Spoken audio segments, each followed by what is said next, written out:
Bienvenidos a 360 grados, una visión global de la noticia, un espacio para debatir sobre todo lo que sucede en Colombia y en el mundo. Y empezamos hoy 360 iniciando esta temporada del 2014 hablando de la decisión del gobierno colombiano de no presentar un recurso de revisión al fallo de la Corte Interamericana de Justicia de La Haya. La decisión avalada por la canciller María Ángela Holguín y el presidente Juan Manuel Santos fue analizada por expertos consultados en Colombia, quienes recomendaron no interponer ese recurso, argumentando que no traería beneficios al país. Carlos Gustavo Arrieta, jefe de los abogados del equipo colombiano, señaló que fueron revisados los pros y los contras de 3 borradores elaborados por el abogado francés Jean-Marc Touvenin y finalmente se decidió no presentar dicho recurso, considerando este podría ser contraproducente para el país y por supuesto que las posibilidades de éxito eran escasas. Esta noche también hablaremos en nuestro segundo bloque, segundo debate, de las cifras del gobierno Santos, el balance de seguridad y las cifras económicas que se resumen en este 2013. El mandatario colombiano destacó la extradición de importantes cabecillas del narcotráfico, la reducción del 4% en los secuestros, una disminución de los homicidios en un 8%. También hizo referencia a las cifras publicadas por el DANE, donde destacó que el país alcanzó la inflación más baja en más de medio siglo. Estas cifras desataron, por supuesto, un enfrentamiento entre el presidente Santos y el expresidente Álvaro Uribe, que con más de 35 trinos polemizaron sobre si los datos de las agencias del gobierno son ciertas. Ese será nuestro debate en 360 y en segundo le damos la bienvenida a nuestros invitados.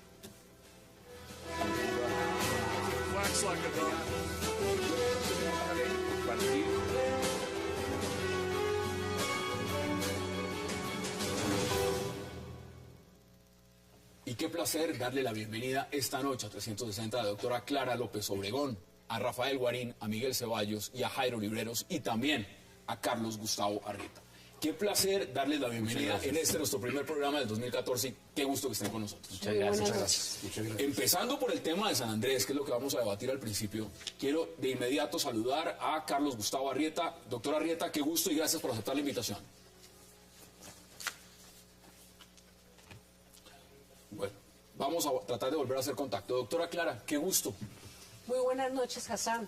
Muy feliz año a usted y a todos los televidentes. El placer es todo nuestro. Cuénteme cómo ve usted o cómo recibió esa noticia de que el gobierno colombiano decidió no ir por esa revisión ante La Haya.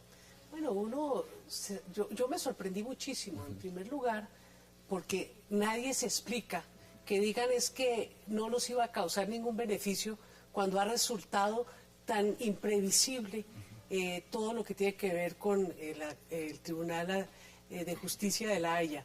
Y en segundo lugar, porque me parece totalmente inexplicable, negligente y hasta irresponsable no intentarlo todo para tratar de recuperar lo que se perdió en ese fallo y que me parece que pueden existir argumentos como los que han venido sosteniendo otros internacionalistas muy importantes y la ex canciller Noemí Sanín. Así es que creo que fue un paso en falso del gobierno del presidente Santos. Miguel, ahí usted tiene el libro. Mostrémoslo. Porque bueno, ¿ese libro hace cuánto salió? Bueno, esto salió hace un mes. Este es el libro que escribimos con Noemí Sanín. Y en él nosotros planteamos todo el tema al que se está refiriendo. Pero ustedes iban hablando de ese libro antes de que saliera. Bueno, desde que salió el fallo el 19 de noviembre del 2012 fuimos a visitar al presidente Santos, muy pocos días después, y empezamos a hablar de todo lo que podría haber detrás del fallo y desafortunadamente no fuimos muy tenidos en cuenta. Y lo más triste de hoy para todos los colombianos es que se haya dejado pasar un recurso. Es como cuando uno tiene la posibilidad de cobrar un penalti en un partido y no lo cobra. Aquí ha dicho, ya vamos a tratar de volver a hacer contacto, si podemos hacerlo con el doctor Arrieta. Dice lo segundo, Colombia no presentó el recurso por recomendación de los asesores, Rafael. ¿Cómo ve usted esa decisión del gobierno? Me parece que es una ratificación que el gobierno no tiene ningún interés en entrar, inclusive a utilizar las herramientas jurídicas de la cual dispone derivadas del Estatuto de la Corte Internacional de Justicia para controvertir una decisión de la misma Corte. Es cierto que la Corte que los fallos de la Corte no pueden ser objeto de apelación. Pero también es cierto que el artículo 61 establece el recurso de revisión, que es de carácter extraordinario en la medida que se tienen que cumplir unas condiciones. Unos hechos nuevos de los cuales nos podrá hablar aquí el doctor Miguel Ceballos, que han venido planteando con la ex canciller Noemí Sanín, que fueran capaces de afectar la decisión, en este caso negativa para Colombia. La verdad es que aquí el presidente siempre ha tenido un discurso público, un discurso hacia los colombianos, pero ha tenido una realidad distinta. El discurso siempre ha sido no voy a aplicar, no, esta es una decisión que no se puede, que es inaplicable, pero en la práctica cada uno de los movimientos del presidente lo que develan es que el presidente ya aceptó como un hecho que despojen a Colombia mediante una decisión de la Corte Internacional que él mismo calificó en noviembre de 2011 como contraria a derecho, como injusta, como llena de vacíos e imprecisiones. Pero a ver, Jairo, hay que ser claros. Esto se sabía las reglas de juego. Cuando se fue a la guerra, sabíamos exactamente qué Las teníamos claras hace muchos años. Eso no es nada nuevo. El panorama es el siguiente. Está el recurso, usted me corregirá en la fecha, era el 13 de diciembre que se vencía. 13 de diciembre. 13 de diciembre.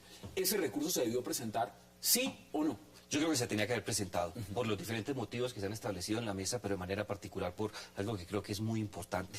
La defensa del Estado y de su soberanía no se puede dilatar haciendo análisis relacionados sobre la coherencia o no que tendría el recurso o sobre algo que es mucho más sensible, la posibilidad de perder muchas cosas. Yo creo que era necesario presentarlo no solamente para atajar el apetito de riesgo que tiene todavía Nicaragua, que es consciente que puede ganar mucho más espacio. Dos demandas más, es decir... Y es que no haber presentado el fallo es tanto como haberlo aceptado. No, se aceptó la jurisdicción, se aceptó el contenido, se aceptó que no había nada que reclamarle. Y sin chistar. Y es que la función, la obligación, la atribución del presidente de la República es defender con todo la soberanía territorial. Y ahí está fallando. Él reclamaba que no le podían echar a él la culpa del fallo de La Haya porque lo habían defendido otros, pobremente, pero lo habían defendido otros. Pero este recurso sí le correspondía a él. Y ahí está faltando a la defensa de la soberanía y del interés nacional. Bueno, yo quiero decir que estoy feliz porque ustedes están explicando mucho mejor todo este tema. Vamos a tratar en unos segundos también de... Vamos a ver a Carlos Gustavo. Que también es su argumentación, porque esta mañana habló en todos los medios y uno de los temas importantes también dice, mire, nosotros no podíamos presentarlo porque era inconveniente. Sí. No se podía presentar además porque en el momento en que eso se hiciera, eso le estaba diciendo a la Corte que Colombia acataba el fallo inmediatamente. Rafael está diciendo acá algo muy claro, es que el fallo se acata. Bueno, yo le tengo las respuestas al doctor. No, yo no he dicho que se acata, eso es otro tema. Eso es distinto. Bueno, pero son temas distintos. Sí ha dejado entrever que se va a acatar. Es más, esta mañana dijo solo que él, en el presidente promedio, lo dijo. y que en promedio la aplicación de ese fallo puede tomar 10 años y que ellos son conscientes y que tienen espacio para negociar. O sea, se acepta y se pero va a acatar. Hassani y compañeros de la mesa, yo creo que el pueblo colombiano tiene el derecho de conocer transparentemente todo lo que se está jugando en este momento. Nosotros estamos perdiendo 75.000 kilómetros de mar o más. El argumento de que presentar el recurso implicaría que se tiene que cumplir el fallo es absurdo, porque es que los fallos de la Corte tienen que cumplirse obligatoriamente cuando aceptamos la jurisdicción. Entonces, presentar o no un recurso no cambia para nada el tema. El recurso de revisión, contrariamente a lo que ha dicho el doctor Arrieta en sus varias entrevistas del día de hoy, no implica necesariamente que la Corte obligue a la parte que recurre a hacerlo cumplir. De hecho, hay un caso muy significativo en 2001 de Yugoslavia contra Bosnia-Herzegovina, donde pidieron el recurso de revisión. La Corte no aceptó el recurso, pero en la solicitud Yugoslavia decía que suspendieran las decisiones de la Corte mientras se juzgaba o no sobre el recurso. Y hay otros 2 o 3 ejemplos donde obviamente no necesariamente tiene que cumplirse. Escuchemos uno de las declaraciones que dio Carlos Gustavo Arrieta, mientras, para que démosle también un matiz de la posición que ha tenido el jefe del equipo de abogados colombianos. Escuchemos esas declaraciones. Los 7 abogados contrataron, dijeron que si era un buen proyecto, su recomendación clara, expresa, era la de no presentar ese recurso, porque no se daban las condiciones exigidas por el artículo 60 del Estatuto de La Haya, y se corrían además una serie de riesgos que, en opinión de esos asesores internacionales, era muy complicado y muy difícil para Colombia cumplir. Finalmente, después de muchísimos debates, cuando ya tenía un proyecto de demanda lista o un texto de demanda lista con todos sus anexos, teniendo en cuenta, actores internacionales, más el hecho de que aquí internamente no había un consenso sobre ese punto, se optó la determinación de no presentarlas. Y la verdad nos sentimos entonces bastante tranquilos porque después de muchas semanas de debate con los más prestigiosos, se puede imaginar, y de haber oído 10 opiniones de 10 abogados también de los más prestigiosos en derecho internacional del mar, la recomendación, la línea dominante era la de no presentarlo porque no se cumplían con los requisitos que exigía la ley y porque el riesgo de efectos contrarios para Colombia era muy grande. Esas son las declaraciones. Resalto de las muchas cosas, 10 abogados. 10 abogados no cobran... $3 millones. Bueno, no sé cuánto habrán cobrado, pero eso no es barato. Para llegar a decir que no hay que meter recursos. El doctor Carlos Gustavo Arrieta habla de riesgos e inconvenientes. Esta mañana en Blue Radio, en la entrevista, señaló básicamente dos. Que presentar el recurso significaba aceptar el fallo. Aquí ya lo dijo muy bien el profesor Miguel Ceballos. El fallo existe y el fallo obliga a Colombia a respetarlo, su decisión. Otro es el tema político del cual podemos hablar y cuál podría ser el camino a seguir. Y dos, que se le daba competencia a la Corte Internacional de Justicia para que conociera las dos demandas de Nicaragua. Falso, mentiroso, no es cierto, porque el propio gobierno anunció hace unas semanas que había integrado ya un equipo para defender a Colombia ante esas dos demandas. Y lo último, aquí nos hablan de 10 abogados y un francés y que se ha hecho un análisis juiciosísimo, jurídico, etcétera, pero la realidad es que cuando se planteó esto, cuando Noemí Samyn y Miguel Ceballos lo plantearon, la propia canciller de manera inmediata, sin estudio de por medio, terminó desechando esa posibilidad. Hay gente que se rió, hay gente que sencillamente dijo, esto es una locura. Sí, y yo sí quiero en eso tomar la palabra y decir varias cosas. El canal de Nicaragua, se haga o no, no es el tema nuevo o el hecho nuevo. El hecho nuevo es que Nicaragua, a través de una ley de su propio Congreso, entregó en concesión sus propias aguas y las aguas colombianas por 100 años a los chinos. Eso nadie lo conocía antes del fallo. No se puede desconocer una cosa. Es el tema también de cómo la concesión de ese canal, lo que representa la construcción del canal,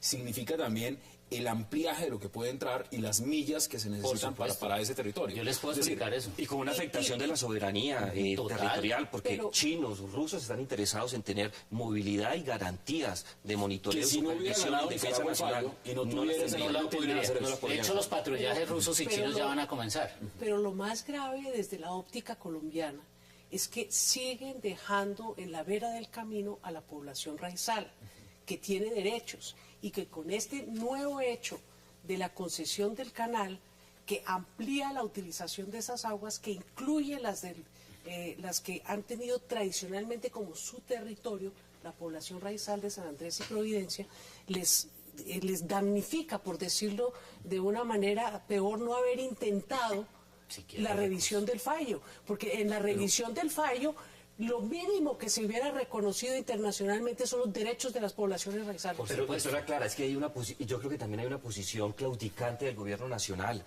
Buscar unos abogados para generar consensos, y las estrategias jurídicas no se tratan de consensos. Aquí había que defender con todos los argumentos jurídicos la posición colombiana. Los abogados están diciendo lo siguiente: hemos recomendado no seguir esa hoja de ruta. Eso es uno de los puntos. Ahora, Marisabel Roda escribió una columna muy fuerte, justamente criticando esta posición del gobierno. Habla de secretismo y dice que ese secretismo justamente que se llevó durante todo el proceso en La Haya, pues no mostró realmente las cartas con las que Colombia estaba jugando, y ahora estamos optando por la misma decisión. Mire, eso yo quisiera hablar del artículo de Marisabel, a quien ya vamos a ver unos extractos, un reconocimiento muy especial. No nos han mostrado las actas. Nadie sabe. ¿Sí? Y yo hice el derecho de petición, lo pasaron a la presidencia de la República y hasta el sol de hoy. Yo quisiera volver al artículo brevemente. Le quiero hacer un reconocimiento muy especial a Marisabel, que es una periodista muy seria, con Cecilia Orozco, tal vez las periodistas más serias de este país han hecho un seguimiento muy serio y concienzudo a esto.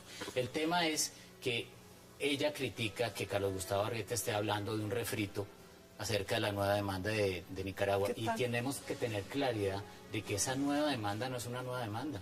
La Corte aceptó en noviembre de 2012 revisar la plataforma extendida, es decir, ya estamos en ese proceso. Y el no haber presentado la revisión es una falta. Eso es llegar hasta dónde en territorio. Eso es llegar a Cartagena. 350 millas, llegar a Cartagena. Vamos a nuestra primera pausa en 360 y ya regresamos para seguir hablando, por supuesto, de lo que significa que Colombia no haya presentado ese recurso de revisión ante La Haya por el tema San Andrés. Ya regresamos.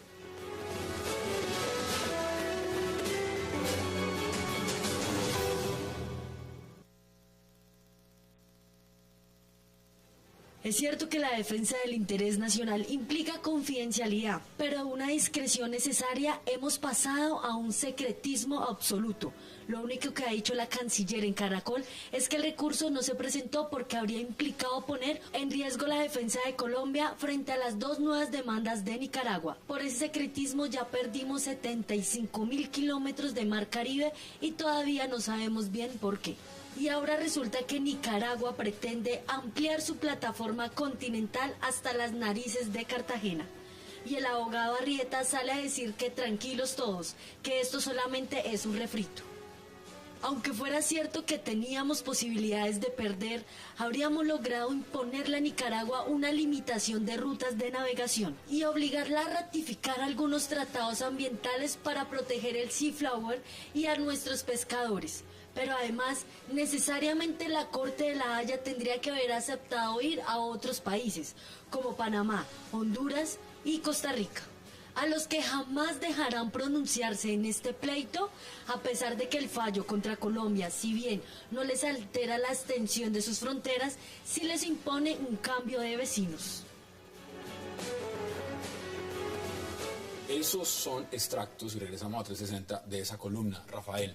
Muchas cosas, porque es muy clara María Isabel describiendo punto por punto lo que eso significa no haber presentado el recurso. Ahora, yo voy un poco más allá. ¿Es cierto, Miguel, que estaban celebrando con champaña en Nicaragua el hecho de que Colombia no hubiera presentado ese recurso? La doctora Noemí Zanini me autorizó para decirlo. Recibió una llamada del más alto nivel en Nicaragua en la que le confirmó que la noche del 13 de diciembre, a medianoche, cuando supo el alto mando... Sí, se venció el plazo. Que se venció el plazo, celebraron con champaña.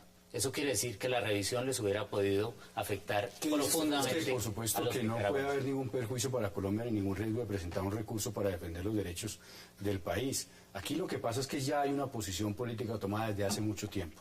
Y lo de los 10 abogados, lo de Francés es simplemente una parafernalia, un montaje, una escena, una cosa de actores para justificar una decisión política ya tomada y aceptar el despojo de 75.000 kilómetros cuadrados de Colombia. Mire, el presidente Santos debe aclarar al país si ya tiene un acuerdo privado con el gobierno de Daniel Ortega, si ya en privado, en secreto, Claro, ¿qué acuerdo en puede secreto, haber si Nicaragua se puso ganó de el acuerdo pleito? con Daniel Lo Ortega único que queda en Nicaragua son problemas de intereses. Son sus la aguas. sentencia y no presentar el de recurso de revisión. Pero y lo último, que lo mencionó aquí Jairo Libreros, sí es importante en términos de seguridad y defensa nacional.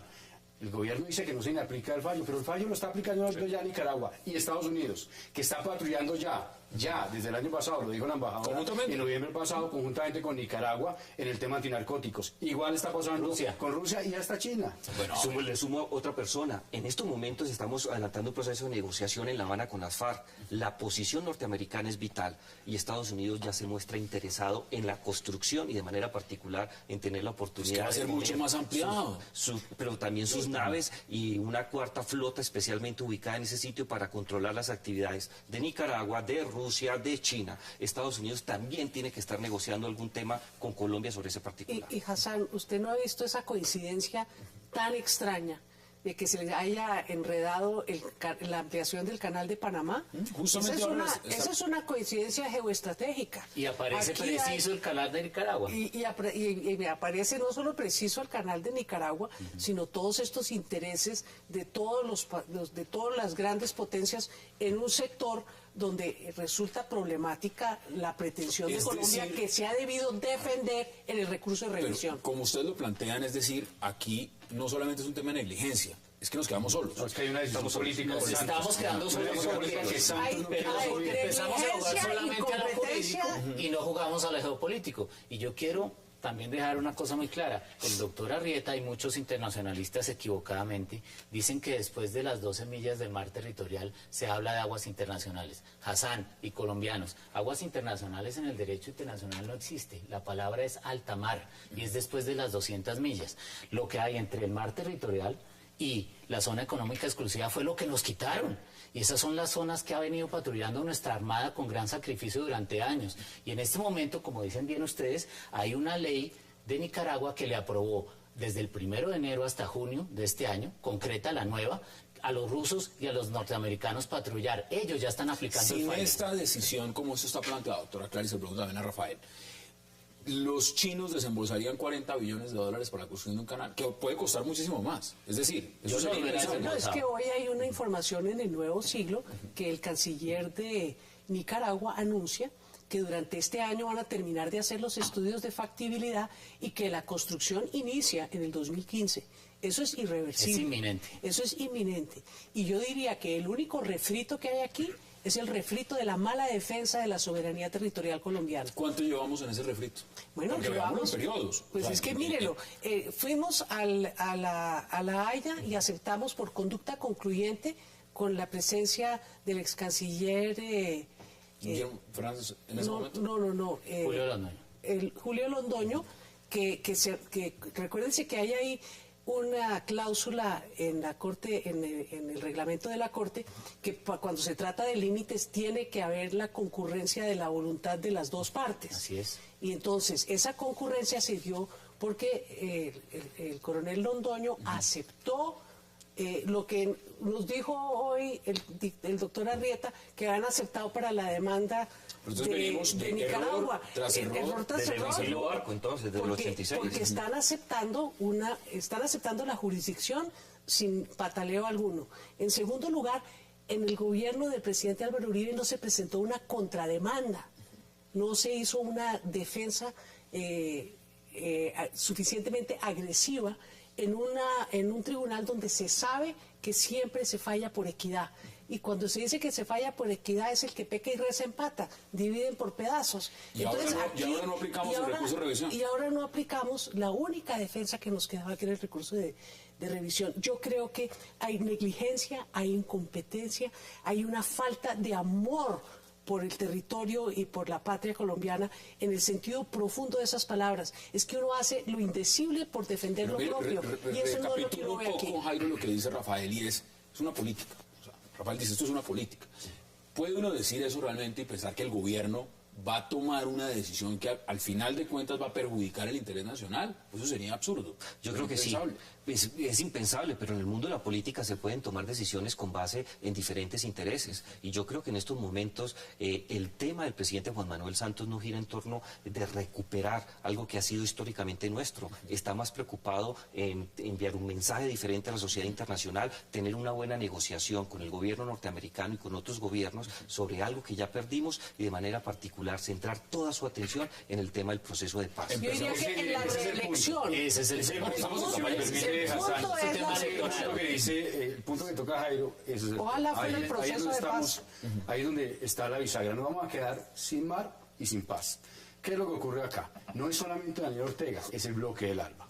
Y el bloque del ALBA, y eso está suficientemente comprobado. Rafael, el bloque del ALBA apoyó el bloque del ALBA está articulado. Totalmente. Con el tema de las FARC articulado ideológicamente con ese bloque. Hay intereses geopolíticos en juego.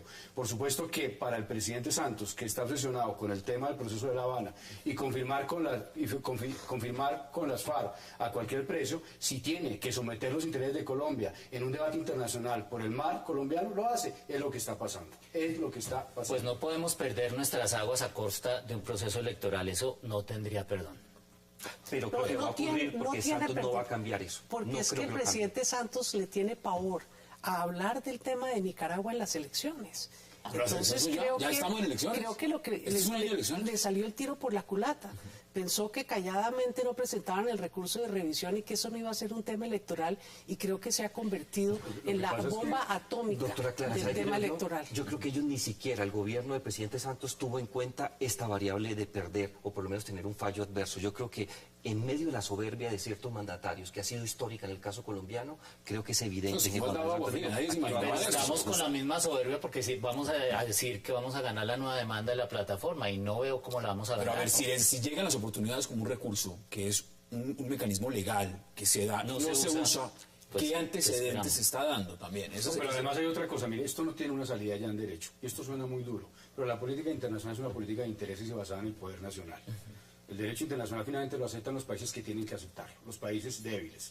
En este escenario nosotros ya tenemos una decisión en contra. Tenemos dos demandas que nos pueden hacer perder más. Sí, de ninguna manera vamos a poder enfrentar por la vía de la diplomacia, no de la Corte, sino por la vía de la diplomacia, del diálogo de intereses, de la postura de nuestras cartas en la mesa con Nicaragua, no vamos a poder lograr neutralizar los intereses que ellos buscan, los objetivos de esas dos demandas, si nosotros partimos de la base Pero de sí, ya no es solo con Nicaragua. Eso es con todos. Es que Nicaragua nos ganó en lo jurídico y ahora nos ganó en lo geopolítico. Tiene los mejores aliados, las potencias del mundo, y nosotros solos. Si vamos a resumir esto, en menos de 2 minutos cada uno, en unos 20, 30 segundos, ¿qué nos depara el futuro? ¿Qué nos está dejando esto? Por lo menos, doctora Claro. Bueno. ¿Qué es lo que ve acá más contundente de todo el manejo que se le ha dado a esto hasta el momento? Pues nos dejó sin ninguna arma de defensa a futuro. Nos condenó a ser observadores de unos fallos que ya están anunciados. Es que el fallo de La Haya lo que dice es que Nicaragua no presentó los argumentos geográficos, pero ya está en proceso esa discusión. A mí me parece verdaderamente inaceptable, incomprensible, y yo no lo calificaría hasta donde va el doctor Guarín, pero sí de negligencia extrema, lo que ha pasado con la presentación del en menos de 30 recurso. segundos.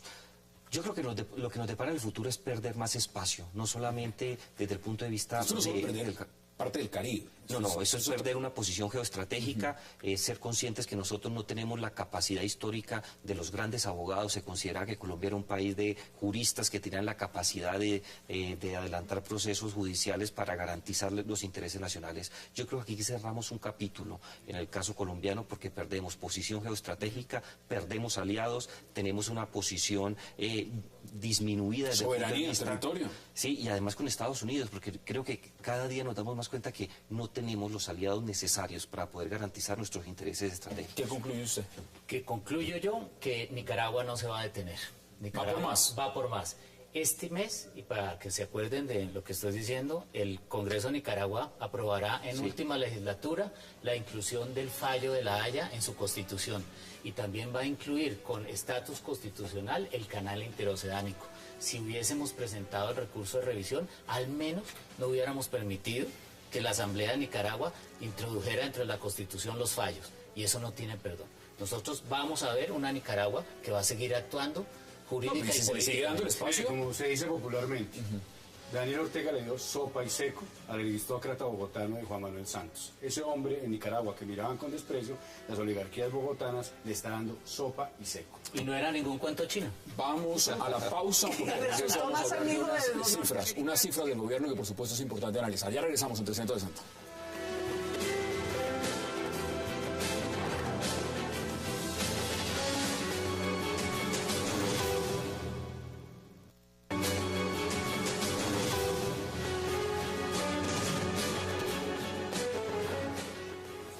Regresamos a 360 grados y ahora vamos a hablar de cifras, porque las cifras son una manera de ver el panorama político. Algunos dicen no solamente son las cifras, son otras cosas, pero las cifras en el tema de seguridad, en el tema de crecimiento, en el tema de empleo, en el tema de inflación, pues dan un marco de lo que un gobierno puede decir nos está yendo bien o nos está yendo mal.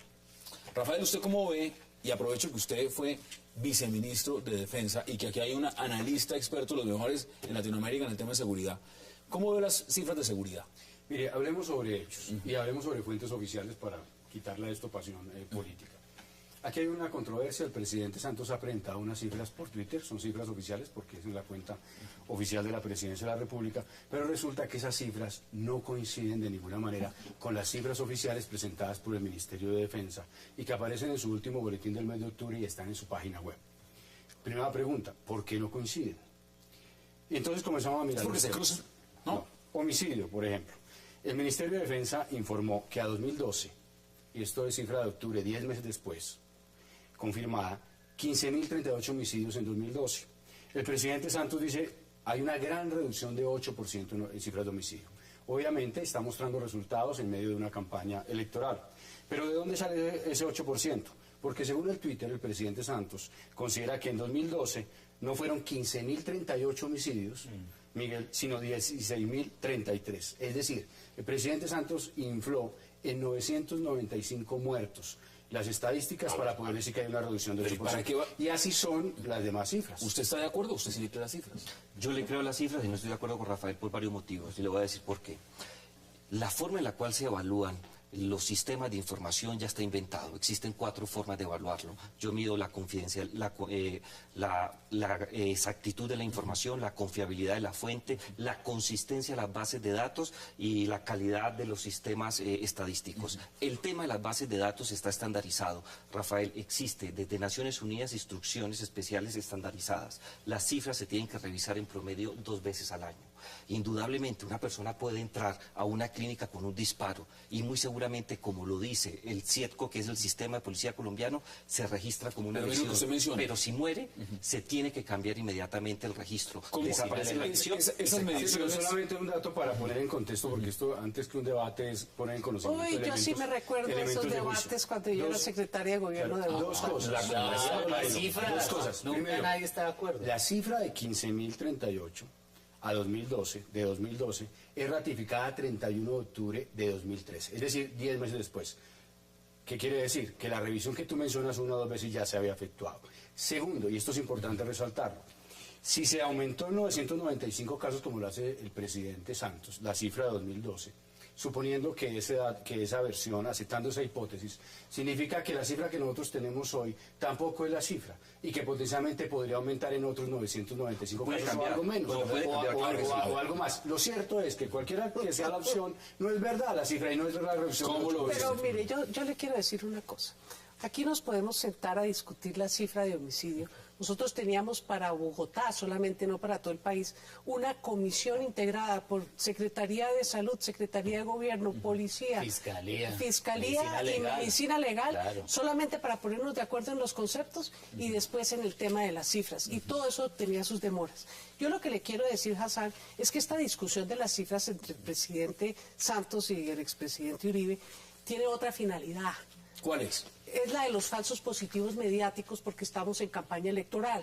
Entonces cada cual coge la cifra que le conviene, coge la fecha que le conviene, el dato que ¿Usted no le cree, digamos, aquí la Mire, disputa... yo creo que es entre el presidente, entre los dos, el que venga el diablo y escoja, porque ambos están en el mismo modelo económico, en el mismo modelo de política gubernamental, y me paso al tema del desempleo. Y ya vamos a hablar de todo el Entonces ahí lo que tenemos nosotros, de verdad. De fuente también muy delicadas. Estamos hablando del mejor sistema evaluado en los últimos 20 años en América Latina, que es el CIETCO. Estamos hablando de la integridad de instituciones como el Banco Central, que tienen un trabajo claro y preciso. Mire este dato, usted que es uno de los más viciosos analistas en este tema en el país, y lo digo de verdad. Mire el dato de hurto a vehículos. Estos son cifras del Ministerio de Defensa Nacional. El reporte enero-abril de 2012, para tomar un ejemplo, 7.342 hurtos, doctora Clara. El reporte en 2013, de ese mismo periodo, enero-abril, que cita la cifra de un año antes, la que acabé de mencionar, debería citar 7.342 o hacer un ajuste, que pudiera subir, ¿no es cierto? Sí. O podría reducirse. Sin embargo, la cifra que cita es 10.625. Es decir, en solo 4 meses hay una variación de 3.283 casos. Y si a mí me dicen hurto, se dicen delitos sexuales, pero me están hablando de hurto a vehículos. Lo primero que hace un colombiano, cuando aquí se roban un vehículo, es poner la denuncia porque puede ser un carro bomba. Es lo primero que hace un colombiano. No hay ninguna razón para que pase 3.500 casos. Una visión desde la Eso academia. es cierto, pero yo tengo una respuesta más adelante, Miguel. Oye, Jairo y yo nos conocemos hace muchos años. Yo desarrollé casi 14 observatorios del delito en este país, con el apoyo de los Estados Unidos. Y los observatorios del delito nos inspiramos en Antanas Mocos. Antanas hacía una reunión semanal para mirar cuáles eran los indicadores, y comparto con Jairo que Colombia ya tiene un sistema bastante desarrollado. El problema, y en eso estoy de acuerdo con la doctora Clara, es que estás comparando, porque cuando tú comparas un mes de octubre con un mes de enero de un año distinto, es un problema. La academia está haciendo un gran esfuerzo, en mi caso, y tengo que hablar de esto. Yo trabajo con Alfredo Rangel, nosotros sacamos un informe de seguridad y democracia muy serio, que reúne todas las cifras del país, y obviamente las tendencias no son las mejores en algunos de los temas. A ver. En homicidio, usted dice no son las mejores. En homicidio yo estamos voy mal. a recapitular un poco. El presidente ha dicho que son históricas, y cuando digo históricas es que son mejores. No, es que este gobierno es todo histórico. Bueno, Antes de este gobierno no hubo todos los nada. días hace historia. Ahora, entonces, en un punto ustedes también, y lo dejo terminar, no han mencionado algo clave. Estamos hablando de 15.000 homicidios, más de 15.000 homicidios. Mucho. 34 homicidios por cada 100.000 habitantes. Eso es una cifra que uno sencillamente cuando la ve, uno debería sentarse y decir, Pero por Dios, Sí. aquí nos estamos matando. Sí, sí, sí. Independientemente de si fueron 15.000, 15.500. Por eso, si nosotros Exacto, queremos entonces, evaluar la seguridad en este gobierno, hay que mirar todo el periodo. Nosotros no podemos estar hablando, ahorita están hablando de la inflación, que me imagino vamos a hablar de eso, la mejor en 58 meses o no sé qué, Años. comparada en este pedacito de año. ¿Cierto? Pero se les olvidó que subió la educación, que subió la comunicación, la vivienda y la salud. 15.000 homicidios, Rafael, ¿qué significa en un tema de seguridad para un país como Colombia? Demasiado. Anal. Es muchísimo. Quiere decir que la tarea está pendiente. De esos aproximadamente entre 700 y 800, bueno, 796 para 2012. Fueron entre soldados y miembros de las guerrillas, lo que significa que la mayoría de homicidios se dan en las calles, y la mayoría de esos homicidios son por intolerancia social. La gente que está tomando cerveza, está jugando rana, tiene un problema y termina matando. Y se mató. Pero agrego algo que yo creo que también es importante. Si miramos los temas estandarizados, hay cosas que son alarmantes. Naciones Unidas dice que si un país tiene 10 o más homicidios por cada 100.000 habitantes, se encuentra en epidemia o crisis de seguridad pública. Tenemos 34. El promedio en América Latina son 34 homicidios. Es decir, nosotros estamos en una posición sumamente crítica. No hemos podido abandonar la tendencia internacional que se presenta en muchos otros países, que es disminuir consistentemente esas Eso cifras. es lo que se debería estar discutiendo. Más realmente, si estamos mirando entre un gobierno y el otro, es si nosotros realmente estamos teniendo una política de seguridad. Porque además no solamente son los homicidios, ahora clara. Es que es un tema, mire, le voy a nombrar extorsión, hurto, rescates, capturas, desmovilizados, atentados terroristas. Hassan, ¿usted dónde me deja la guerra contra las drogas? Que una de las estadísticas que saca el presidente Santos es que tenemos el récord de incautación de marihuana en toneladas el año pasado, más alta que en cualquier otra época en la historia de Colombia. Y coincide con la legalización de la venta de la droga en Colorado. Me dicen que los primeros 3 días de venta pública de marihuana en Colorado, el solo recaudo de impuestos ascendió a $500.000. Entonces, aquí también tienen que hacerse una serie de juicios históricos. ¿Cómo así que nos trajeron esa guerra? ¿Quién nos va a responder por los muertos? ¿Quién nos va a responder por toda la inmoralidad que ha carcomido nuestras instituciones? Y entonces ahora seguimos en la guerra, pero allá legalizan. Entonces, yo creo que hay problemas de fondo que son los que se deben de estar discutiendo, y no esta pseudopolarización con cifras que son temas que son falsos. ¿Es un tema electoral? ¿Es un tema de campaña? Es tema de campaña, es puro falso positivo electoral. Claro, esa es la mejor expresión, es un falso positivo mediático. Yo lo veo por otro lado. Yo creo que es desespero de algún sector del uribismo por retomar la variable de seguridad para tener un eslogan de campaña. Si no tuvieran ese eslogan, entonces Jairo, salen a desvirtuar las mire, cosas. es que los datos que da Uribe son datos del Ministerio de Defensa Nacional. Usted da algunos elementos de opinión, pero vuelvo y repito, son datos del Ministerio de Defensa Nacional. La pregunta es, ¿por qué el Ministerio de Defensa Nacional sigue expidiendo boletines con cifras de hace un año, ratificando las mismas cifras de hace un año? Y ahora el presidente sale otra... Pero aquí no se cruza la información, medicina legal, policía... Además le digo otra cosa, se lo digo porque yo fui viceministro. ¿Qué hace en Casa Nariño? Usted lo sabe, doctora Clara. Va a dar el presidente Santos un discurso. ¿A quién llama? Al Ministerio de Defensa Nacional. Mándeme las cifras, ministro. Mandan las cifras. No, es que ¿Quién cambió las cifras? Ese es el tema. Ese es el tema. Pero es que hay otro tema, Rafa. No es una cosa mezquina, como se quiere mostrar, sino que es que no podemos seguir avalando que un gobierno, sea este, sea uno del futuro, o sea uno del pasado, siga diciéndole mentiras al país con las Yo cifras. creo que hay que tomar en serio el análisis de las cifras. Nosotros, en la universidad al menos, en la academia, estamos tratando de hacer un índice de estabilidad democrática, analizando la seguridad física, el clima de inversión, la equidad del desarrollo humano y la eficiencia institucional. Porque es que la seguridad no es aislada, la seguridad también tiene que ver con la salud, Eso tiene que ver con eso lo está midiendo. se está midiendo. Pero lo están midiendo ustedes. En la Universidad Sergio Arboleda lo puede... los demás indicados, el Ministerio de Defensa lo está... Bueno, lo importante aquí es que en este país lo que hace falta es que la academia e instituciones Se meta, independientes claro. verifique y haga veeduría sobre las cifras, porque acá entonces lo que dice el DANE es la única verdad. Entonces es momento que nuestra universidad y todas las universidades de Colombia hagan el debate, ¿cierto? Y hagan estudios y confirmen o no las cifras. Pero Hassan, mire, tanto el gobierno del presidente Uribe como el gobierno del presidente Santos tienen como un tapaojos puesto. Ellos solo ven guerrilla en todas partes. Ayer dictaron autodetención a un dirigente de la Marcha Patriótica diciendo que era guerrillero. Entonces, eso que nos dice el doctor Guarín produce menos del 10%, ¿qué porcentaje de los, mucho menos, de los asesinatos? ¿Sí? 5%.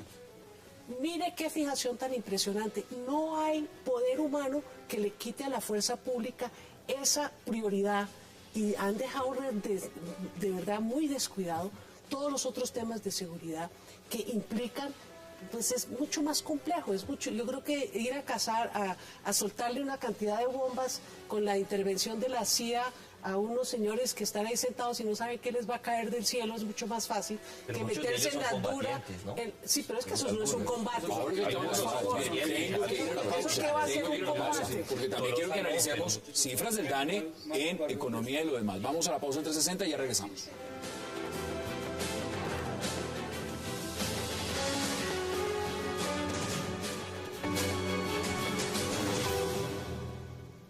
Se me hacía la pregunta de por qué la cifra del informe de la CEPAL, de la tasa de desempleo, no coincidía con la cifra dada a conocer por el DANE para el mes de noviembre del 8.4%. La razón es bastante sencilla y valdría la pena que cuando se den estos debates, pues tratemos de ver cifras que realmente sean comparables. CEPAL no presenta cifras mensuales. CEPAL presenta, y lo pueden ver en el cuadro A19 del informe de la CEPAL, tasas medias anuales para el caso del desempleo.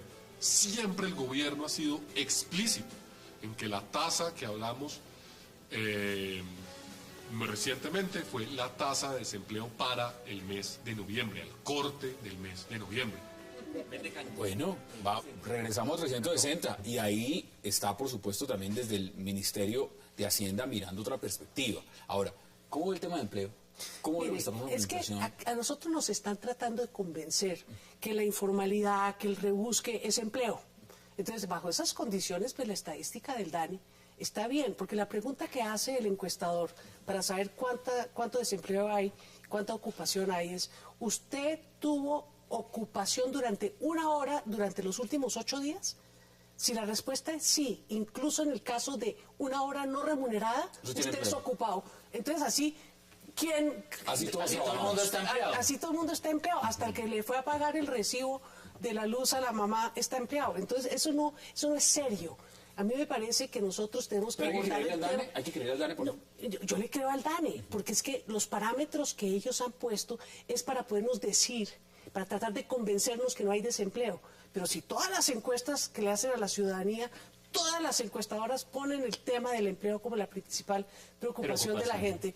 Entonces, ¿cómo nos van a decir que nos van a convencer con las cifras del DANE que no, que el rebusque al que usted se ve obligado para no morirse de hambre es un empleo? ¿Qué dice usted? Sí, yo creo que el país tiene que detenerse en el análisis de las cifras. Las cifras, y yo también le creo al DANE, pueden ser interpretadas de una u otra manera, ¿cierto? Sí. Y cada uno la puede interpretar a su acomodo. ¿Cuál es el tema ahorita? Tenemos una cifra muy baja de inflación, pero todo el mundo dice esto es una maravilla y es buenísimo para los bolsillos de los colombianos, dice el presidente Santos, pero al otro día el mismo periódico El Tiempo en primera página dice que hay 4 lunarcitos en el tema de la inflación, que han bajado los precios en todo, salvo en salud, es decir, la medicina para la gente es más cara, en vivienda, que también es más cara, subió la educación y subió la comunicación celular, que es lo que más la gente usa. Entonces, ¿dónde está el beneficio de la inflación? Segundo, cuando hay una inflación tan baja, quiere decir que hay poco gasto público. Y eso se está viendo. Hay una muy baja, la oferta también. Disminuye la oferta, hay una muy baja ejecución del presupuesto nacional y esto también hay que medirlo. Mire, qué pena decirlo, y lo digo de verdad como ciudadano, es que el presidente es experto, es profesional de la caña, es cañero profesional. Todo lo muestra, como vimos ahora en el segmento anterior con Nicaragua, lo vimos en seguridad y lo vemos en las cifras económicas. Dijo, Colombia es líder en América Latina en crecimiento económico, es cabeza de serie. ¿Y qué dice la CEPAL? Que la CEPAL no es santista, no es uribista, perdón, no es del Polo Democrático, no es seguidora de la doctora Clara López ni de Aurelio, nuestro común amigo Aurelio Suárez. No, la CEPAL es una organización muy seria, En América Latina y dice, mira, Argentina por encima. Usted dice que es serio porque no 4.5. nos apoya a Bolivia, nosotros. 6.4. Chile, 4.2. Nicaragua, 4.6. Otra vez Ortega dando revisión a Santos. Panamá, 7.5. Paraguay, 13%. Perú, 5.2. Guyana, 4.8. Y las predicciones que hace la CEPAL para el otro año pone una serie de países también por encima de Colombia. Entonces, lo que se pide al presidente Santos es no le mienta. Yo aquí tengo página abierta de uno de los diarios de mayor circulación en Colombia, el diario El Espectador. El titular es el siguiente: Colombia, el país latino con mayor crecimiento económico en el 2013. ¿Quién lo está diciendo? Declaraciones dadas por el ministro de Hacienda, Mauricio Cárdenas. Están metiendo calles. ¿Eso es verdad o eso no es verdad? Eso no es cierto. Eso no es cierto. Las estadísticas de la CEPAL, que es un organismo de Naciones Unidas con apoyo, que tuvo un secretario hasta de un colombiano, el profesor Ocampo, demuestra que Colombia no está creciendo a las tasas promedio de América Latina y que tiene retraso. ¿Por qué sale el ministro de Hacienda y por qué sale entonces, digamos, a todo el gobierno a decir que estamos... Mire, Santos, hay que entender a Santos. ¿Cuál es el estilo de gobierno de Santos? Simular, simular y simular. Aparentar, aparentar y aparentar. Mire este dato. A final del año pasado, Miguel, 5.1 de crecimiento el último trimestre. Y usted toma los datos y ve lo que ha venido ocurriendo. El propio gerente del Banco de la República anunció en agosto que iba a crecer la economía básicamente por dos cosas: infraestructura y el programa de casas gratis. Todo programado para ser ejecutado en los meses anteriores a las elecciones para crear un ambiente de que la economía va subiendo, y lo comprueban los mismos datos. Sí, 22%. Creció la economía en materia de infraestructura y de casas, y salir a decirle a los colombianos que esto va muy bien, que hay empleo, que está creciendo la economía, cuando el país está dando pasos hacia atrás en materia de industria. Empezamos a redondear porque se nos acaba el tiempo. Yo les quiero dar un dato. La universidad en la que yo trabajo, la Sergio Arboleda, ha tomado 5 indicadores a nivel mundial: el índice global de competitividad del Foro Mundial Económico, el índice del Doing Business del Banco Mundial, el índice Gini del Banco Mundial, el índice de desarrollo humano de las Naciones Unidas y los índices del Programa Mundial de Justicia. Hicimos un análisis del año 2011 y del 2012 y en todos los índices Colombia va hacia abajo. En marzo nosotros sacaremos el nuevo estudio y obviamente será concluyente. El mensaje es este: nosotros tenemos que mirar los indicadores mundiales porque son objetivos y están midiendo realmente tiempos, ¿cierto? Y temas que son comparables. No podemos estar al vaivén de las noticias electorales para medir el avance o no de un país. Recapitulo: somos la economía que más empleo está generando en la región, dice el viceministro técnico, que lo acabamos de ver en unas declaraciones anteriores. ¿Eso es verdad? No, no es correcto, porque las mismas cifras de la CEPAL, yo no las traje, muestra que el desempleo en Colombia, medido como lo mide el DANE, que es la comparación internacional que trae la CEPAL, muestra que el mayor desempleo es en Colombia, está por encima del promedio de América Latina. Me queda menos de un minuto. Deme sus conclusiones en 30 segundos. Entonces, ¿qué hacemos con las cifras? ¿O alguien está mintiendo? No, de un lado o del otro. Yo creo que las cifras de pronto pueden ser manipulables, pero los sistemas que tenemos en materia de seguridad, en el caso colombiano, son sólidos, consistentes. ¿Usted separa el tema de seguridad con lo que pueden ser los indicadores económicos? Lo separo por completo, porque conozco muy bien el tema de seguridad y funciona muy bien las cifras. En 20 segundos. Yo lo que pienso es que el presidente Santos está más interesado en esta etapa en el maquillaje que en las soluciones de los problemas del pueblo colombiano. Deme sus conclusiones, 15 segundos. Yo pienso que el pueblo colombiano en una época electoral merece mejor tratamiento. Yo creo que todos los partidos políticos y el Congreso tienen que dar un debate sobre las cifras y darlo a la cara del país para que todos los colombianos sepan qué es la verdad y qué no en la arena normal para eso es el Congreso. Esto se puede cambiar en apariencia, Rafael, es decir, que hay un tema de percepción. Acabamos de ver cómo está manipulando las cifras de seguridad, en economía, en empleo, en crecimiento económico. Mira, aquí el problema es que las cifras son un elemento de política pública muy importante y deben ser manejadas con rigurosidad, más allá del debate político. Y lo que estamos mostrando acá en materia de seguridad y en materia económica es que las cifras que da el gobierno son cifras de propaganda electoral. Ahí están las posiciones, doctora Clara López Obregón, como siempre, un verdadero placer. Muchísimas gracias. Qué gusto. Miguel Ceballos y Rafael Guarino, gracias como siempre. A ustedes gracias por acompañarnos, nos vemos mañana de nuevo a la misma hora, 8 p.m, para seguir debatiendo toda la agenda política de Colombia y del mundo. Y recuerden, repetición de 360, 11:30 de la noche. Gracias por acompañarnos.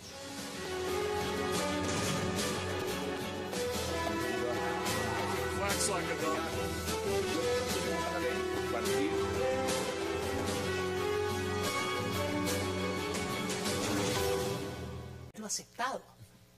No, se aceptó la jurisdicción, se aceptó el contenido, se aceptó que no había nada que reclamarle. Y sin chistar. Sin movernos ni nada. Y es que la función, la obligación, la atribución del presidente de la República es defender con todo la soberanía territorial.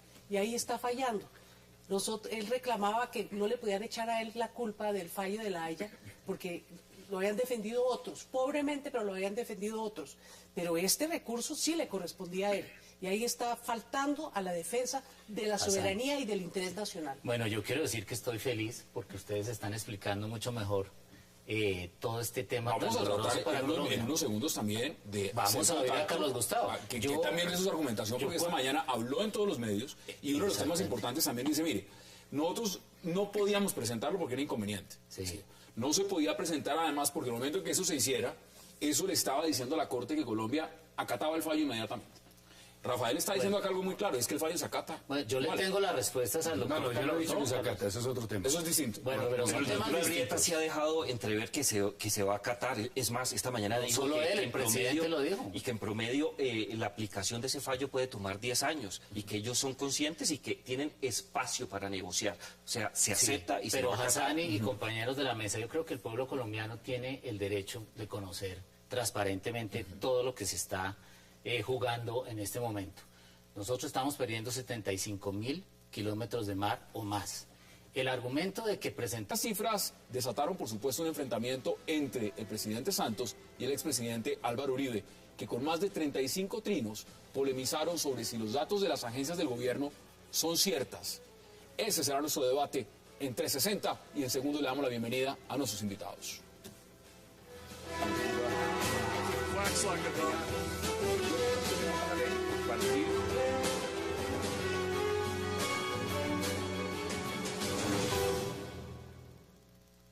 Y qué placer darle la bienvenida esta noche a 360 a la doctora Clara López Obregón, a Rafael Guarín, a Miguel Ceballos y a Jairo Libreros y también a Carlos Gustavo Arrieta. Qué placer darles la bienvenida en nuestro primer programa del 2014 y qué gusto que estén con nosotros. Muchas gracias. Muchas gracias. Empezando por el tema de San Andrés, que es lo que vamos a debatir al principio, quiero de inmediato saludar a Carlos Gustavo Arrieta. Doctor Arrieta, qué gusto y gracias por aceptar la invitación. Bueno, vamos a tratar de volver a hacer contacto. Doctora Clara, qué gusto. Muy buenas noches, Hassan. Muy feliz año a usted y a todos los televidentes. El placer es todo nuestro. Cuénteme cómo ve usted o cómo recibió esa noticia de que el gobierno colombiano decidió no ir por esa revisión ante La Haya. Bueno, yo me sorprendí muchísimo, en primer lugar, porque nadie se explica que digan es que no nos iba a causar ningún beneficio cuando ha resultado tan imprevisible todo lo que tiene que ver con el Tribunal de Justicia de La Haya. Y en segundo lugar, porque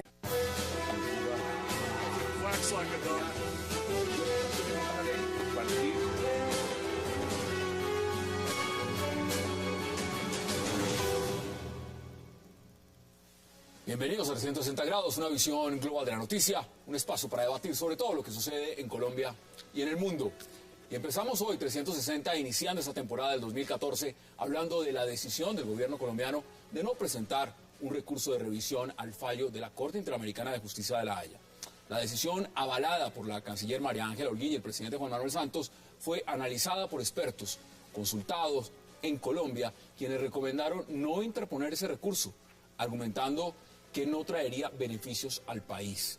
Carlos Gustavo Arrieta, jefe de los abogados del equipo colombiano, señaló que fueron revisados los pros y los contras de 3 borradores elaborados por el abogado francés Jean-Marc Touvenin y finalmente se decidió no presentar dicho recurso, considerando este podría ser contraproducente para el país y por supuesto que las posibilidades de éxito eran escasas. Esta noche también hablaremos en nuestro segundo bloque, segundo debate, de las cifras del gobierno Santos, el balance de seguridad y las cifras económicas que se resumen en este 2013. El mandatario colombiano destacó la extradición de importantes cabecillas del narcotráfico, la reducción del 4% en los secuestros, una disminución de los homicidios en un 8%. También hizo referencia a las cifras publicadas por el DANE, donde destacó que el país alcanzó la inflación más baja en más de medio siglo. Recurso de revisión, que es de carácter extraordinario en la medida que se tienen que cumplir unas condiciones. Unos hechos nuevos de los cuales nos podrá hablar aquí el doctor Miguel Ceballos, que han venido planteando con la ex canciller Noemí Sanín, que fueran capaces de afectar la decisión, en este caso negativa para Colombia. La verdad es que aquí el presidente siempre ha tenido un discurso público, un discurso hacia los colombianos, pero ha tenido una realidad distinta. El discurso siempre ha sido: no voy a aplicar, no, esta es una decisión que no se puede, que es inaplicable, pero en la práctica cada uno de los movimientos del presidente lo que develan es que el presidente ya aceptó como un hecho que despojen a Colombia mediante una decisión de la Corte Internacional que él mismo calificó en noviembre de 2011 como contraria a derecho, como injusta, como llena de vacíos e imprecisiones. Pero a ver, Jairo, hay que ser claros. Esto se sabía las reglas de juego. Cuando se fue a la guerra, sabíamos exactamente qué las teníamos claras hace muchos años. Eso no es nada nuevo. El panorama es el siguiente. Está el recurso, usted me corregirá en la fecha, era el 13 de diciembre que se vencía. 13 de diciembre. 13 de diciembre. ¿Ese recurso se debió presentar, sí o no? Yo creo que se tenía que haber presentado por los diferentes motivos que se han establecido en la mesa, pero de manera particular por algo que creo que es muy importante. La defensa del Estado y de su soberanía no se puede dilatar haciendo análisis relacionados sobre la coherencia o no que tendría el recurso o sobre algo que es mucho más sensible, la posibilidad de perder muchas cosas. Yo creo que era necesario presentarlo no solamente para atajar el apetito de riesgo que tiene todavía Nicaragua, que es consciente que puede ganar mucho más espacio. Dos demandas más, es decir... Y es que no haber presentado el fallo es tanto como, parece totalmente inexplicable, negligente y hasta irresponsable no intentarlo todo para tratar de recuperar lo que se perdió en ese fallo, y que me parece que pueden existir argumentos como los que han venido sosteniendo otros internacionalistas muy importantes y la ex canciller Noemí Sanín. Así es que creo que fue un paso en falso del gobierno del presidente Santos. Miguel, ahí usted tiene el libro, mostrémoslo. Porque bueno, ¿ese libro hace cuánto salió? Bueno, esto salió hace un mes. Este es el libro que escribimos con Noemí Sanín, y en él nosotros planteamos todo el tema al que se está refiriendo. Pero ustedes iban hablando de ese libro antes de que saliera. Bueno, desde que salió el fallo el 19 de noviembre del 2012 fuimos a visitar al presidente Santos, muy pocos días después, y empezamos a hablar de todo lo que podría haber detrás del fallo, y desafortunadamente no fuimos muy tenidos en cuenta, y lo más triste de hoy para todos los colombianos es que se haya dejado pasar un recurso. Es como cuando uno tiene la posibilidad de cobrar un penalti en un partido y no lo cobra. Aquí ha dicho, ya vamos a tratar de volver a hacer contacto, si podemos hacerlo con el doctor Arrieta, dice lo segundo: Colombia no presentó el recurso por recomendación de los asesores, Rafael. ¿Cómo ve usted esa decisión del gobierno? Me parece que es una ratificación que el gobierno no tiene ningún interés en entrar, inclusive a utilizar las herramientas jurídicas de la cual dispone derivadas del Estatuto de la Corte Internacional de Justicia para controvertir una decisión de la misma Corte. Es cierto que los fallos de la Corte no pueden ser objeto de apelación, pero también es cierto que el artículo 61 establece el